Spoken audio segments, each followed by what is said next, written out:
what's your pitching staff look like going forward now? Are you available? No, Robbie Powell will start the first game tomorrow. Powell's been kind of, as I told you the other day, when we lost Schluter, we've kind of used him, out of the bullpen and as a starter. So we have not used Robbie the first two games. So he'll get to start tomorrow. Austin Perez, our little left-hander, will also be available for a starting role tomorrow night. We'll have Donahue and Boyd back. We didn't use them. We got that's a pretty good service out of them yesterday against NC State. And I don't know that we would have used them tonight, but not having to use them, they'll be back out of the bullpen. So we're okay. Pete, was there any thought in that inning when Dorsey was kind of losing command to take him out before Barry? Well, yeah, it's one of those deals. You're one pitch away from either getting out of the inning or do what Barry did, hitting out of the ballpark. So we kept trying to stick with his game. We kept trying to throw off-speed pitches, and he had the first two innings he had been pretty good. He got some strikeouts and off-speed pitches, and that's his game. But the one thing that he didn't have tonight, and Coach Roberts said he didn't have in the bullpen, he didn't have his good curveball.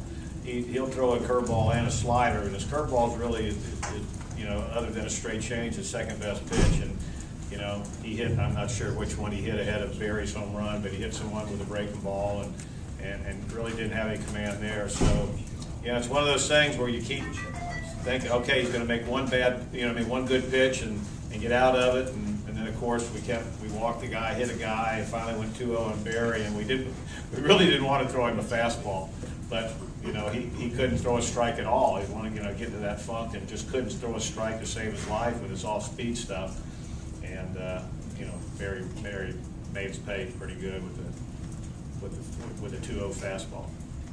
And you can't do that against a club like South Carolina. Their hitters are too good. They're too disciplined.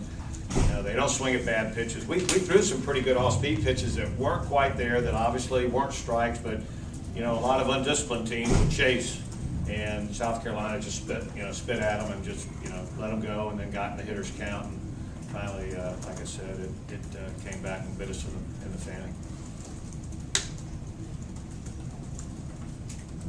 Pete, was pulling Rickles into the thing, was he hurt or anything, or was that just to kind of give him some? No, I'll be honest with you, and we were down 11-1, and as I told you the other day, Rickles has had a pretty good bone bruise on his foot that's affected him, and we were down 11-1. We got through the sixth inning, and I said, I think I better use good judgment here and sit him and give him some rest. I'll be honest with you, with South Carolina's bullpen, to come back from 11-1 deficit and with three innings to go would have been monumental. And even though we made a little bit of a run at it, I just really felt that we were going to have to win 2 games tomorrow to get to Monday. So I felt like sitting him at that point in time when we were down 11-1 would be the prudent thing to do, and have him ready for in the morning. I did the same thing with Carhart a little bit later. I was going to take Carhart out because he's had a bad foot too, and he'd had 3 bad at bats. And he said, "Coach, I got to go. I got to have one more at bat before tomorrow." And so I left him in, and he ended up getting the base hit to right field. And so I think mentally he's a little bit better tomorrow having that one at bat. But then we took him out after that. So I wasn't tossing in the towel, but I really felt making a run from 11-1 was probably not going to happen, and I wanted to sit Nick and have him ready fresh in the morning, or for the 1 o'clock game. Pete, South Carolina struggled to score runs over the last 2 games with no going, and you were probably thinking if you could hold them the same way and keep it close to give yourself a crack there.